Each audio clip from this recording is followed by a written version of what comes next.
Hola, ¿qué tal? Muy buenas tardes, bienvenidos a este video. El título del video es Abuso Sexual Infantil.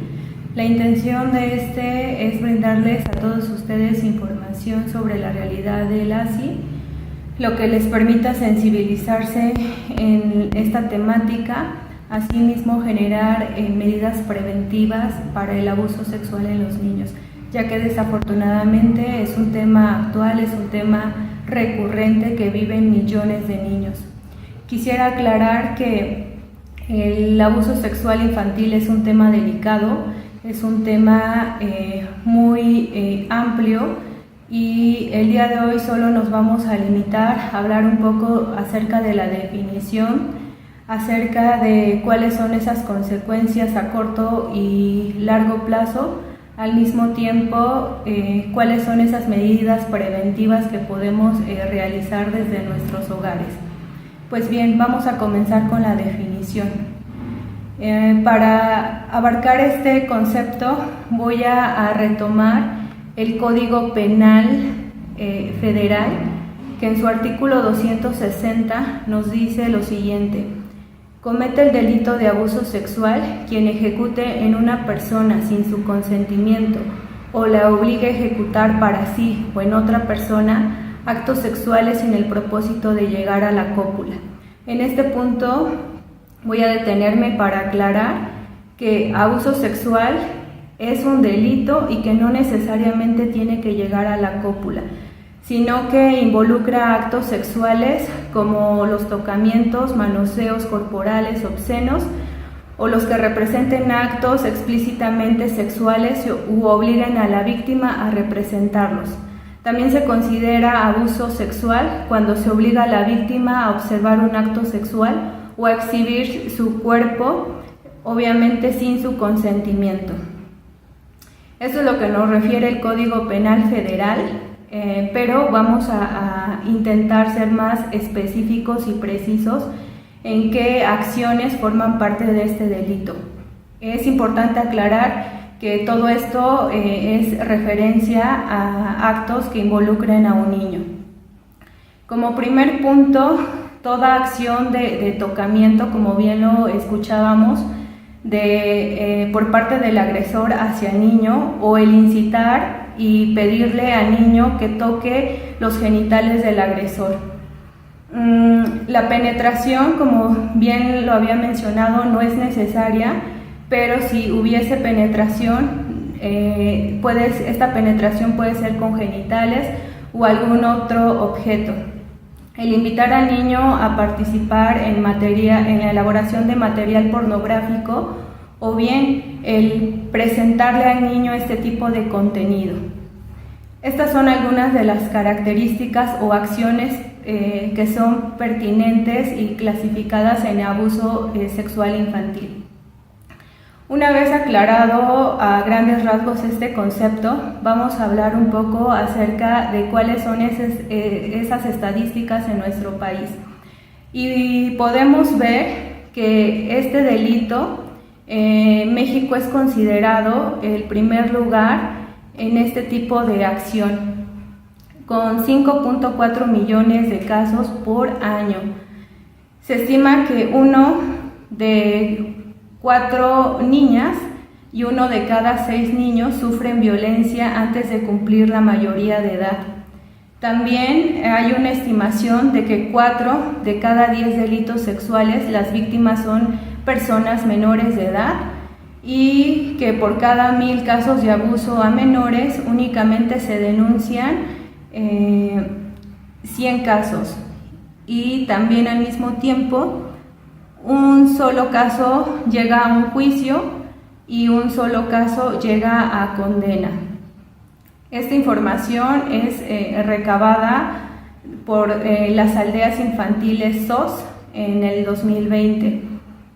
Prestemos atención a esas estadísticas, ya que esta información, como bien les decía, es una estimación de un 2%, ya que el 98% ni siquiera denuncia, ni por lo menos habla de esta situación. Podemos notar que las estadísticas son crueles, son alarmantes y por eso es importante que pues se presente la denuncia y que hagamos algo para remediar este mal. Bien, ¿cuáles son esas consecuencias del abuso sexual a corto y a largo plazo? Estas consecuencias tienen mucho que ver, quisiera aclarar, con cómo es que se manifiesta o se lleva a cabo el delito. ¿Quién es el agresor? Si el agresor es mamá, si el agresor es papá, si el agresor es abuelo, etc. Es decir, la relación que se genera entre el agresor y la víctima va a determinar la gravedad de las consecuencias. El tipo de situación que el niño esté viviendo en su contexto inmediato, si el niño cuenta con redes de apoyo, si el niño cuenta con una familia funcional, esto repercute en qué tan grandes son las secuelas que se generan. Bien, por último, también es importante considerar el nivel de desarrollo en la que el niño es víctima, es decir, qué interpretación él está dando a la situación que está viviendo, cómo es que él está percibiendo esto. Ahora sí voy a hacer mención sobre cuáles son esas consecuencias, como bien les había mencionado, a corto plazo y a largo plazo. Entre las consecuencias a corto plazo encontramos que a nivel preescolar y a nivel escolar existen problemas somáticos como dolores de cabeza, dolores gastrointestinales, la enuresis, la encopresis, son síntomas muy típicos de este tipo de vivencia. También encontramos ansiedad, trastornos de ansiedad, de retraimiento, trastornos de estrés postraumáticos, conductas sexualizadas. Este punto es un punto que mayormente se encuentra en niños preescolares y es una consecuencia pues muy general, donde muchas veces se identifica que un niño fue abusado por este tipo de indicador. ¿A qué me refiero con una conducta sexualizada? Pues que exista masturbación excesiva o masturbación en público. También podemos encontrar situaciones como que el niño imita pues a lo mejor posturas sexuales o bien hace toqueteos hacia los otros. Podemos a su vez encontrar problemas conductuales, esto es más recurrente en etapas escolares, y problemas en la relación con los iguales, al mismo tiempo que problemas académicos. Por otro lado, si el abuso no es manejado de manera correcta, o muchas veces, aunque lo sea manejado de manera correcta a corto plazo, pues vamos a encontrar secuelas en la vida adulta, como son trastornos emocionales como la depresión, la ansiedad, una baja autoestima o problemas en las relaciones sexuales. También existe una dificultad en esos problemas interpersonales, les cuesta mantener una relación prolongada, relacionarse bien con los demás.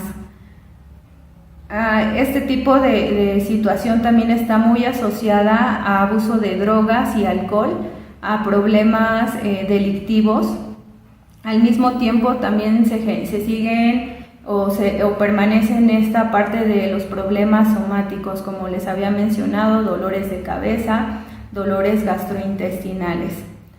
Podemos notar que las consecuencias son graves, se asocia mucho esta situación de la depresión y de la ansiedad, que una persona que ha sido abusada sexualmente en la infancia es muy probable o 5 veces más probable que desarrolle un trastorno de este tipo a raíz de esa situación. Una vez esclarecido cuáles son esas consecuencias y ver que esto es algo pues real, que desafortunadamente, como lo había mencionado, ocurre y es algo latente, vamos a pasar con cuáles son esas medidas preventivas que podemos nosotros realizar con nuestros pequeños o bien con los menores que conocemos, porque pues es una responsabilidad de todos el cuidar a los niños. Entre esas medidas preventivas encontramos, yo lo resumí en los siguientes 2 puntos. El brindarles a los niños una educación sexual e información. El darles a los niños, dependiendo de la etapa de desarrollo que ellos encuentren, información sobre este aspecto, que ellos sepan identificar una caricia, pongámosle el calificativo de sana, y una caricia que tiene una caricia lasciva. Esto va a apoyarles a que ellos se blinden. Sabemos que como padres, como adultos, no podemos estar en las 24 horas con el menor, pero entonces hagamos algo por ellos, blindémoslos de esta forma dándoles información. Y un aspecto sumamente importante es reforzar los vínculos afectivos en casa. Esto va a generar y traer consigo pues que el niño tenga confianza en mí como mamá, como papá, que tenga una alta autoestima y pues que sea menos vulnerable a caer en este tipo de vivencia.